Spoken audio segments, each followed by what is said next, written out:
ইসলাম কত সুন্দর। যাকাত দাও ধনীরা, যাকাত আদায় করো, গরিবের হক আদায় করে দাও। ইসলামে বলে অর্থনীতি নেই। আল্লাহর জাতের কসম, পৃথিবীতে শ্রেষ্ঠ কল্যাণমুখী অর্থনীতি হলো ইসলামী অর্থনীতি। এটা জানে না। ইসলামী অর্থনীতির মূল একটা পয়েন্ট হলো যাকাত। ইসলামী অর্থনীতির এক পয়েন্ট হলো হালাল ব্যবসা। ইসলামী অর্থনীতির এক পয়েন্ট হলো মানুষের কর্জে হাসানা দাও।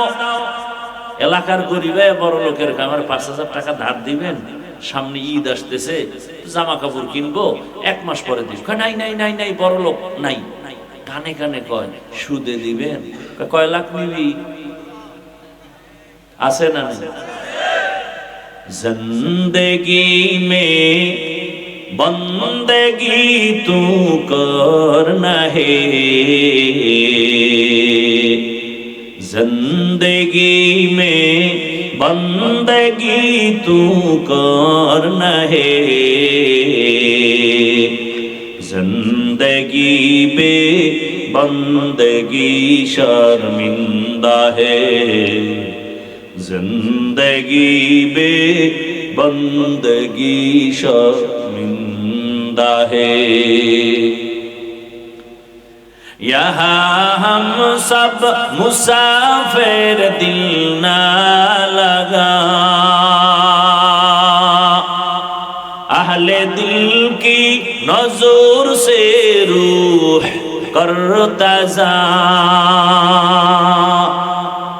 यहाँ हम सब मुसाफिर, दिल ना लगा, अहले दिल की नजर से रूह करता जा।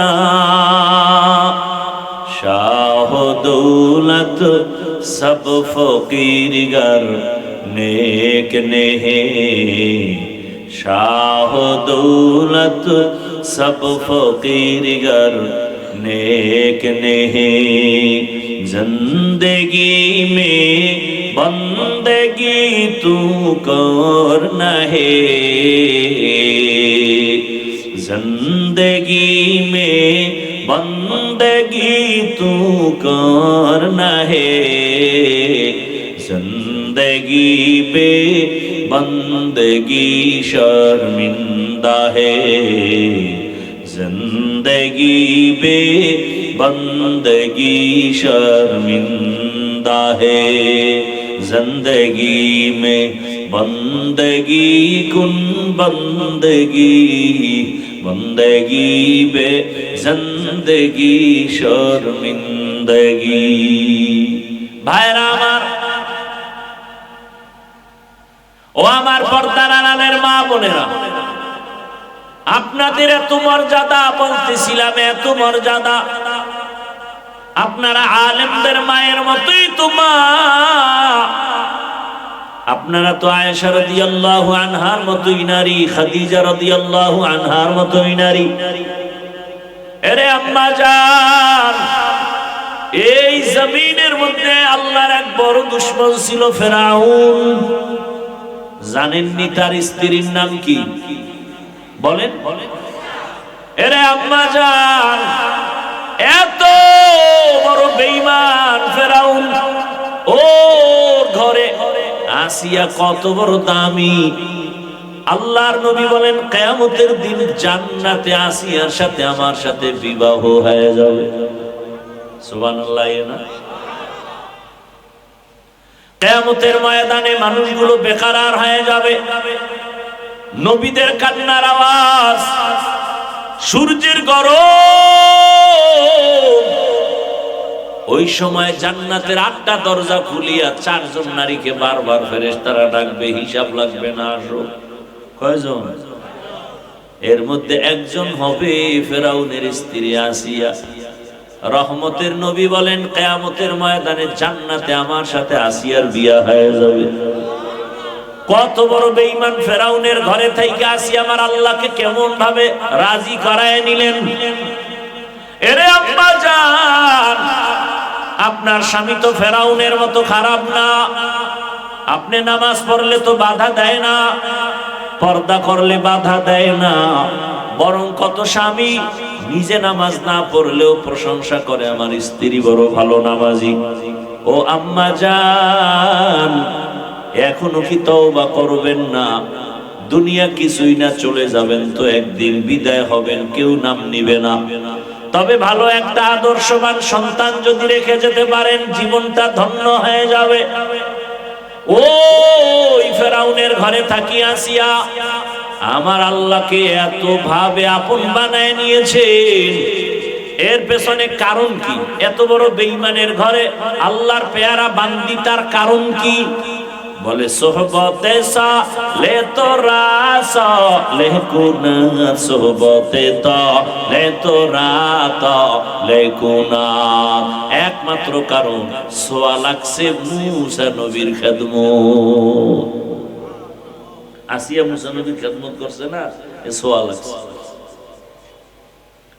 আল্লাহ তাআলা হেদায়েতের দরজা খুলে দিলেন। ফেরাউন একদিন অগোচরে দাঁড়ানো, আসিয়া দেখে নাই, জবান থেকে আল্লাহর নাম বের হয়ে গেছে। ফেরাউন শুইনা খায়, আসিয়া কারে ডাকলি? বলে আমার রব। এখন আর গোপন রেখে লাভ কি? আমার রব।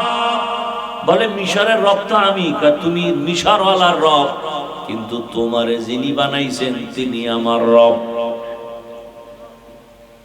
ফেরাউন বলে সর্বনাশ, তুমি যদি আমাকে একটু খোদা স্বীকার না করো, আমার খোদাগিরির কোনো মূল্যায়ন হবে না। আসিয়া বলে আমারে যিনি বানাইছেন তারে একবার আল্লাহ বলছি, আর তোমাকে আমি রব বলে স্বীকার করি না। বলে মনে মনে কানে কানে আস্তে করে স্বীকার করো। বলে না, ও ফেরাউন, তোমার ভক্তরা মিশরে অনেক অন্যায় করবে, তুমি দেখবা না, কিন্তু আমি এমন রবের গোলাম, অন্ধকারেও কিছু করলে আমার রব দেখবে, ফাঁকি দেওয়া যাবে না। ফেরাউন দেখলো পালা উল্টা পাল্টা, আসিয়া তো নরমই হয় না। হামানেরে বলে বুঝাও, বুঝাইয়াও পারে না। শেষ পর্যন্ত ফেরাউন গরম হয়ে গেল, আসিয়ারে আর শান্তি দেওয়া যাবে না। এক আল্লাহরে মানার কারণে ওই ফেরাউন এবার আসিয়ার খানা বন্ধ, ঘুমের বিছানা বন্ধ। আসিয়াকে এখন একের পরে এক অত্যাচার। এক পর্যায়ে আসিয়া যখন নতুই হয় না, আসিয়া বলে জীবন আমার আল্লাহর জন্য, আমি মরে গেল আমার কালেমা রশি গলায় লাগাইয়াই মরে যাব। ফেরাউন কয় আসিয়া শেষ চান্স দিলাম, না মানলে তোমার শুলিবিদ্ধ হবে, ফাঁসি হবে।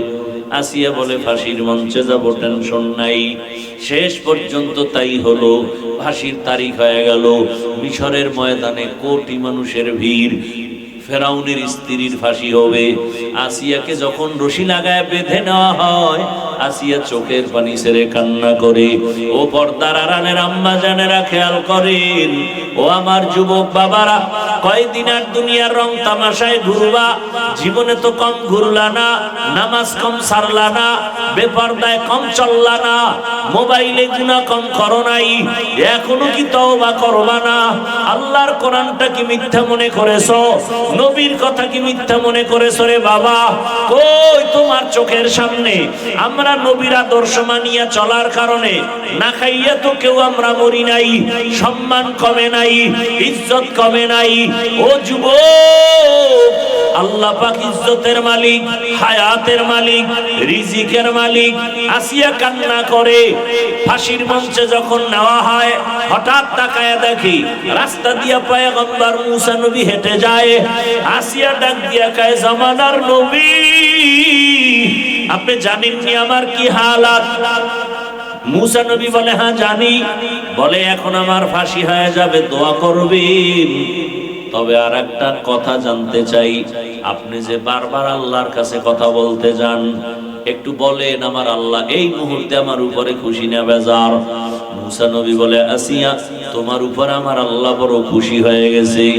এই কথা শুই না আসিয়া একটা চিৎকার দিয়া আসমানে দুইটা হাত উঠাইয়া এইভাবে বলতেছে কোরআনের আয়াত, ক্বালাত রব্বি ইবনিলি ইনদাকা বাইতান ফিল জান্নাহ। আল্লাহর কাছে বলে হে মালিক, এত বড় ক্ষমতাওয়ালার ঘরে থাইকেও খানা খাইতে পারি নাই, ঘুমানোর জায়গা আমারে দেয় নাই। ও আল্লাহ, তোমার কাছে বিদায় বেলা একটা দাবি, দুনিয়ার বাড়ি চাই না, গাড়ি চাই না, খানা চাই না, জান্নাতের মধ্যে তোমার পাশে একটা ঘর বানাইয়া দিও, একটা ঘর জান্নাতে বানায় দাও। আসিয়া কথা বলিয়া কান্না করিয়া মোনাজাত দিয়া ফাঁসির মঞ্চে যাবে। হঠাৎ করে আসমানে তাকাইয়া আসিয়ার কান্না বন্ধ, এখন হাসতেছে। ফেরাউন বলে, আসিয়া এত কঠিন মুহূর্তে তুমি হাসো কেন? এতক্ষণ কান্না করেছো। আসিয়া ডাক দিয়া কয়, ফেরাউন তুমি জানো না, তুমি দেখো না, আমি আল্লাহর মোহাব্বতে ধৈর্য ধারণ করার কারণে তুমি আমারে খানা দাও নাই, ঘুমানোর মতো আমারে বিছানা পর্যন্ত দাও নাই, দুনিয়ার এমন কোনো কষ্ট নাই যে আমাকে দাও নাই, আমারে পানি পর্যন্ত পান করতে দাও নাই। আমি আমার মালিকের কাছে কিছু চাইছি, আমার মালিক সাথে সাথে দিয়ে দিছেন। বলে কি দিছে? বলে আমি মালিকের কাছে চাইছি জান্নাতে, রবের পাশে একটা জান্নাতে ঘর দিবে। আমি এই ঘরটা এখনো তাকায় দেখতেছি, ছবি দেখা যায় সে জান্নাতের। আর আমারে খানার কষ্ট দিছো, লক্ষ লক্ষ ফেরেশতা আসমানে অপেক্ষায় আছে, রবের মোলাকাতে আমাকে নিয়ে যাবেন, স্বাগতম দেওয়ার জন্য অপেক্ষায়। ওই জান্নাত দেখে মনটা ভরে গেছে, আমি ওই খুশিতে আমি এখন হাসতেছি। আসিয়া ফাঁসির মঞ্চে গিয়া হাসতে হাসতে জীবনটা দিয়া দিল।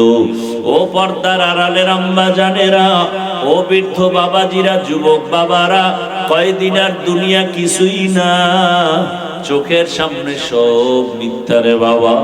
আজকে এখানে বয়ান করতেছি, বয়ান শুনতেছি, কালকে যদি তুমি ঘুমের থেকে উঠার সময় আর উঠতেই না পারো, মা যদি ডাক দিয়ে দেখে সন্তান সাড়া দেয় না, শরীরে টাচ করে দেখবে পুরা শরীরটা বরফ আর শক্ত, মায়ের বুঝতে আর বাকি নেই, একটা চিৎকার দিয়া বলবে, তোরা কে কোথায় আছো, আয়, আমার বাবায় নাই, আমারে মা বলিয়া ডাক দেওয়ার বাবায় নাই, চুমু খাবে আর বলবে আসো, আমারে আর কে আম্মু বলে ডাকবে, এখন আমি বড় একা। বাবায় টেলিফোন করবে, ইমাম সাহেব কোথাও যাবেন না, আমার ছেলে মরে গেছে, তাড়াতাড়ি জানাজা হবে। কাউরে বলবে বাজারে যাও কাফন কিনার জন্য। এ যুবক, তুমি তাকায় দেখবা গায়ের গেঞ্জিটা সবাই বেলেট দিয়া কেটে রাখবে, হাতের ঘড়িটা আর একজনে দিয়া বলবে ঘড়ি হাফিজুর রহমানের নাই, ঘড়ি এখন আমার। তোমার আপন বন্ধুটা মোবাইলের নাম্বার ডিলিট করে বলবে আবার বন্ধুও নাই, নাম্বার রেখেও লাভ নাই। কার পিছনে ঘুইরা ঘুইরা দাড়ি কাটছো, কার পেছনে কি পাওয়ার আশায় গিয়া গিয়া আজকে নামাজ ছাড়ছো? ওরে যার পিছনে ঘুরিয়া আমার মাওলারে ভুলিয়া গেছো, দেখো সে তোমার কতক্ষণ আপন।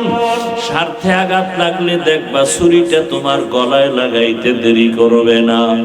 এখন তো শত্রু লাগে না কাউকে মারার জন্য, বরং দলের লোক দলের মানুষের মেরে ফেলে, বন্ধু বন্ধুকে হত্যা করে ফেলে।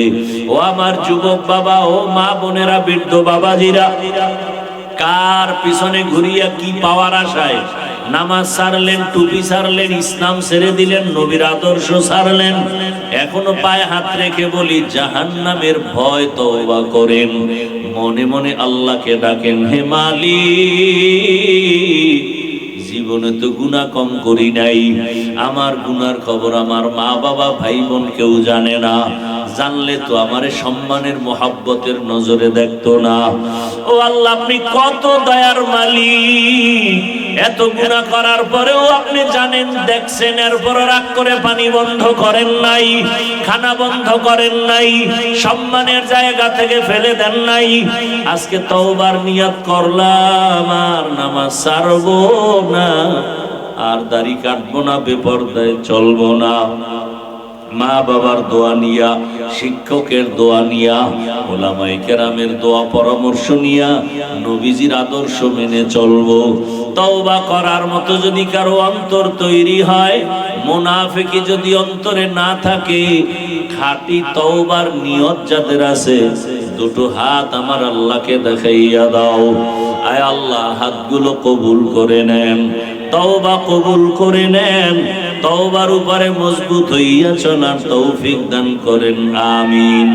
আলহামদুলিল্লাহি রাব্বিল আলামিন, والصلاة والسلام على سيد الأنبياء والمرسلين وعلى آله وأصحابه أجمعين يا أرحم الراحمين يا أرحم الراحمين يا أرحم الراحمين رب ارحمهما كما ربياني صغيرا اللهم إنك عفو كريم تحب العفو فاعف عنا اللهم إنا نسألك رضاك والجنة ونعوذ بك من سخطك والنار اللهم إنا نعوذ بك من البرص والجنون والجذام وسيء الأسقام اللهم ارحمني بترك المعاصي